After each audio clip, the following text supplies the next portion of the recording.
नई दिल्ली शिपिंग मंत्री सर्बानंद सोनोवाल से 10 फरवरी 2022 को मुंबई सेलर्स यूनियन के राष्ट्रीय महासचिव आरपी विट्ठल ने मुलाकात करके सीमेंस मर्चेंट नेवी में कार्य करने वाले लोगों की समस्या पर चर्चा की। अपनी आधे घंटे की मुलाकात में सेलर्स यूनियन के महासचिव आरपी विट्ठल ने सीमेंस की रिटायरमेंट पेंशन योजना जैसे विशेष मुद्दे पर शिपिंग मिनिस्टर से चर्चा की। उनके इस मुलाकात में भारतीय मजदूर संघ के संगठन मंत्री सुरेंद्रन जी, राष्ट्रीय उपाध्यक्ष जगदीश राव जी, मेरीटाइम सेक्टर प्रभारी चंद्रकांत अन्ना धुमाल जी समेत कई पदाधिकारी मौजूद रहे। शिपिंग मंत्री सर्बानंद सोनोवाल से मुलाकात को लेकर सेलर्स यूनियन के महासचिव आरपी विट्ठल ने क्या कुछ कहा, देखें स्पेशल रिपोर्ट महेंद्र मणि पांडे के साथ। सर क्या कहेंगे विट्ठल साहब, अभी आप जो है शिपिंग मिनिस्टर से आप जाकर के मुलाकात किए हैं, जो है कौन कौन से मुद्दे थे, बेसिक मांग क्या थी और कौन कौन लोग एक साथ में थे? देखिए, हमारा कोशिश था कि मिनिस्टर से मिलने के लिए बहुत महीने से कोशिश था, कोविड की वजह से नहीं हुआ था। इसके लिए हमारा जो भारतीय सेंट्रल कमेटी है, भारतीय मजदूर सेंट्रल कमेटी के साथ में हम मंत्री साहब से, शिपिंग मिनिस्टर साहब से बात किया है। सर्बानंद सोनोवाल जी है शिपिंग मिनिस्टर, उनसे बात किया है। हमारा मेन मुद्दा है कि एट प्रेजेंट कोविड के पहले भी और बाद में भी जो सीमेंट का मुद्दा क्या था वो अभी भी है, वो चर्चा करने के लिए गया था। पहले सीफेरिस का मिसिंग केसेस अभी ज़्यादा हो रहे हैं, ये मेन मुद्दा था एक, क्योंकि हर सीमेंट घर छोड़ के, परिवार को छोड़ के जांच के ऊपर काम करने के लिए जाता है, घर परिवार चलाने के लिए। अल्टीमेटली कोई भी सीमेंट को कुछ भी हो जाते हैं ऑन बोर्ड से, वो मिसिंग केसेस में कंक्लूजन कर देते हैं शिपिंग इंडस्ट्री में। चाहे कंपनी हो, चाहे मैरिटाइम एडमिनिस्ट्रेशन हो, लेकिन मिसिंग हो गया तो रिपोर्ट आ गया तो 2 दिन का 24 और 48 का एक सर्च एंड रेस्क्यू ऑपरेशन होता है।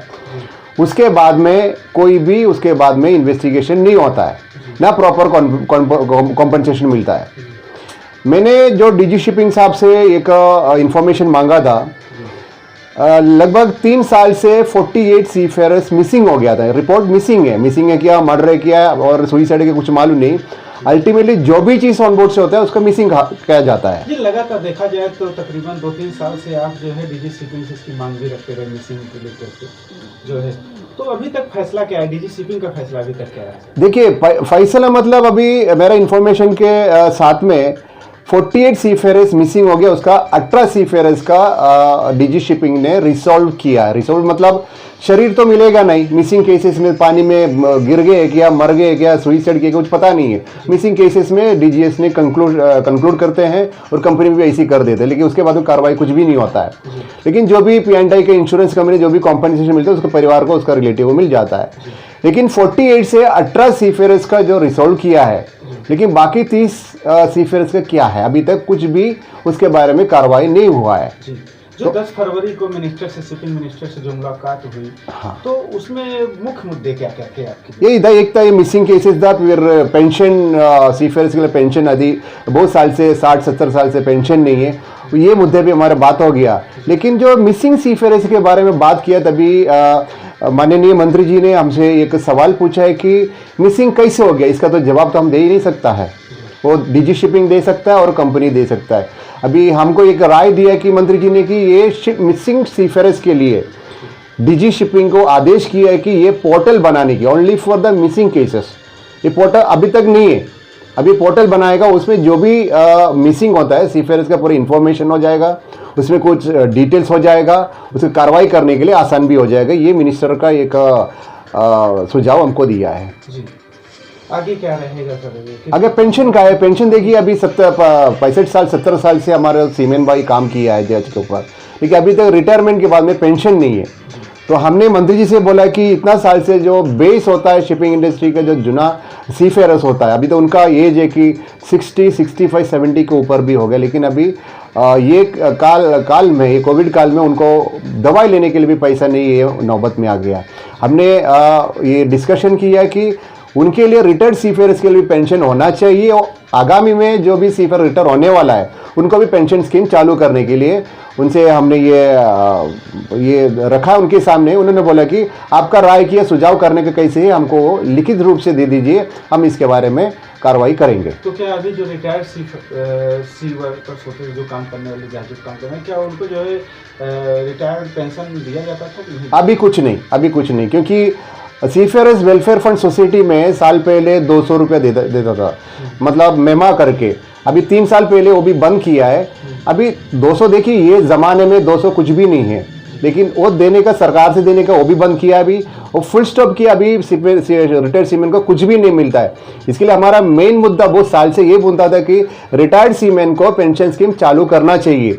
आज ये मीटिंग में मंत्री जी ने हमसे सुझाव लिया है कि हमारा रिकमेंडेशन की आप लिखित रूप से दे दीजिए, हम इसके बारे में आगे कार्रवाई करेंगे, ये एक आश्वासन दिया है। जी सर, लेकिन उसको काउंट किस हिसाब से आप लोग करेंगे? जैसे कहने का मतलब यह है कि जो रिटायर्ड सीमेन हैं जिसे आप कह रहे हैं, हाँ, तो ऐसे तमाम होंगे जो 90 साल भी 85 साल की जिंदा, तो क्या उनको भी इस लाभ से जोड़ा जाएगा?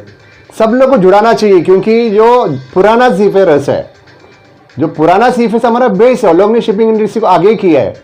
जो 75 रुपया में नहीं तो 300 रुपया में नहीं तो 400 350 रुपये में काम किया जहाज के ऊपर। अजी वो आज ये ज़माने में वो नहीं है। अच्छा पगार आजकल नहीं, आजकल अच्छा पगार मिलता है, लेकिन हमको वो लोग भूल नहीं सकता है रिटायर्ड सीमेन को। कम से कम रजिस्टर्ड सरकार के रिकॉग्नाइज्ड सीफेयर्स है, मतलब लाल बुक दिया होगा 17,500 सीफेयर्स है, उनको भी अभी पेंशन नहीं है। उनका तो कंसिडर करना चाहिए। उनका एज अभी 70 के ऊपर है, एक पैसा भी ये सरकार से नहीं मिलता है, ये हमारा मांग था। आगे जो रिटायर होने वाला सीफेयर्स है उनको भी एक स्कीम बनाना चाहिए, उनको पेंशन स्कीम चालू करने के लिए हमारा मांग था। तो कैसे संपर्क आप करेंगे जो पुराने जो ओल्डेस्ट हैं सीमेन जो रिटायर्ड हो गए हैं, अभी 70 में, उनको कैसे आप लोग खोज पाएंगे? देखिए हमने देखिए 2020 में रिटायर्ड मर्चेंट नेवी सेलियर्स एसोसिएशन करके ये एक संगठन रूपित किया है हमने। तो उसके साथ में कम से कम अभी 500 लेकर 1000 तक हमारा मेंबर्स है उसमें। वो रिटायर्ड सीमेन हमारे से अभी जुड़ा हुआ है, उनका ग्रीवेंसेस हमारे पास आता है, कंसर्न्ड अथॉरिटी को हम दे देता है। ऐसा सोचिएगा तो कम से कम 40-50 हज़ार के ऊपर रिटायर्ड सीफेयर्स है, उनके लिए सुविधा चालू होना चाहिए। तो जो अभी शिपिंग मिनिस्टर से मिलकर के एक प्रयास जो आप इस समय जो कर रहे हैं, कहाँ तक उम्मीद है लाभ मिल जाएगा, किस प्रकार से लाभ मिलेगा लोगों को? 100% मिल जाएगी उम्मीद है, क्योंकि हमारा जो अभी का जो मंत्री जी है सर्बानंद सोनोवाल जी है, उनका सोच राष्ट्रहित का सोच है। वो सोच के हिसाब से राष्ट्र में कितना लोग हैं जो कर्मचारी है उनका सेवा करने के लिए उन्होंने पद लिए है, मंत्री जी बनाए। उनका जो जवाब है हमको आश्वासन दिया है कि ये रिटायर्ड सीमेन के लिए भी कुछ ना कुछ करेंगे। साथ में सर कौन कौन से लोग गए थे मिलने जो मुलाकात? देखिए हमारे साथ में सेंट्रल भारतीय मजदूर संघ सेंट्रल कमेटी से सुरेंद्रन जी जो संगठन मंत्री है, और all India vice president Jagdish Rao ji था, और अलग हमारा जो सेलियर्स यूनियन का वर्किंग प्रेसिडेंट प्रदीप जी था, और अलग क्षेत्र का भवानी शंकर जी था पोर्ट सेक्टर में, और हमारा जो शिपिंग सेक्टर का जो इंचार्ज है अंडा धुमाल जी भी था। ये सब लोग साथ में मिलके मिला है, ये डिस्कशन किया है।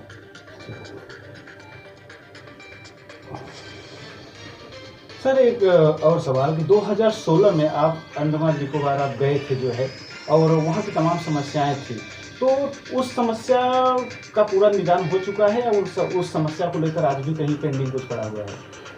देखिए अभी पेंडिंग मतलब अभी भी है।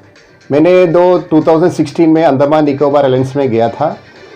371 सीमेन का इश्यूज़ था कम से कम 13 साल से। उनका DSS के अंडर में अंडमान का जो एडमिनिस्ट्रेशन है शिपिंग का, उनके साथ में जो 371 सीफेयर्स का इश्यूज़ था, 3 महीने का कॉन्ट्रैक्ट। क्योंकि तो 2 कैटेगरीज है, एक तो कि रोस्टर क्रू है, एक कॉन्ट्रैक्चुअल बेसिस क्रू है। हमने बताया DSS को और LG साहब को और शिपिंग चीफ सेक्रेटरी को कि ये as per the merchant shipping act में ये कानून का गलत जा रहा है यहाँ का जो जॉब देने का। तो इसके लिए ये कॉन्ट्रैक्चुअल बेसिस और रोस्टर क्रू का जो समस्या है अभी तक क्लियर नहीं किया है। तो कॉन्ट्रैक्ट पहले दिया था 3 महीने को 6 महीने करके दिया 2016 में जाके, लेकिन अभी भी जो एक्सिस्टिंग 2 प्रॉब्लम है कि 2 कैटेगरीज क्रू है, ये तो रोस्टर है, एक कॉन्ट्रैक्चुअल बेसिस क्रू है। हमारा जो मुद्दा था मंत्री जी के सामने रखा है कि ये मर्चेंट शिपिंग सेक्टर सेक्शन 97 में क्लियरली बताया कि डिस्क्रिमिनेशन नहीं करना है। अभी अंडमान में ये 2 टाइप का सीफेयर्स का टोटली डिस्क्रिमिनेशन है, violation of the merchant shipping act है। मंत्री जी को ये हमने समझाया कि ये 2 सेक्टर को छोड़कर एक ही सेक्शन बनाना चाहिए कि जनरल रोस्टर सब सीमेन उधर का जनरल रोस्टर में डालना चाहिए। मंत्री जी ने बोला था कि ये हम इसके बारे में हम सोच के हम कंसल्ट करके इसका समस्या जो सॉल्व करने को कोशिश करेंगे। मेरा विश्वास है कि 100% ही करेंगे, क्योंकि एज पर द रूल में बताता है वो उसका अगेंस्ट वहाँ का एडमिनिस्ट्रेशन जा रहा है। देखिए 2020 में जो टुक्के करके साइक्लोन मुंबई में आया था, सबसे ज़्यादा नुकसान बॉम्बे हाई में हो गया था। उसमें जो बार्च पापा 305 उसमें से 96 क्रू इंक्लूडेड टेक्निकल जो वर्कर्स हैं उनके साथ में तो 96 क्रू मर गया था। इसके बारे में हमने concern shipping ministry, prime minister office और डीजी शिपिंग सबको लेटर भी लिखा था, लेकिन कुछ कार्रवाई नहीं हुआ था। ये समस्या भी मंत्री जी के सामने हमने रखा है, क्योंकि ये री इन्वेस्टिगेशन होना चाहिए। जो भी सीफेयरर्स उसमें जो उनका जो डेथ हो गया उनको कॉम्पनसेशन कंसर्न कंपनी से एडमिनिस्ट्रेशन से मिलना चाहिए, ये मुद्दा रखा है। इसके लिए मंत्री जी ने बताया कि री इन्वेस्टिगेशन करने के लिए आदेश देंगे, तो जो भी किसको नुकसान हो गया भरपाई करने के लिए कोशिश करेंगे। समथिंग भरपाई कितने तक हो सकती है, कुछ आता अंदाजा? उसके बारे में कुछ नहीं बताया है।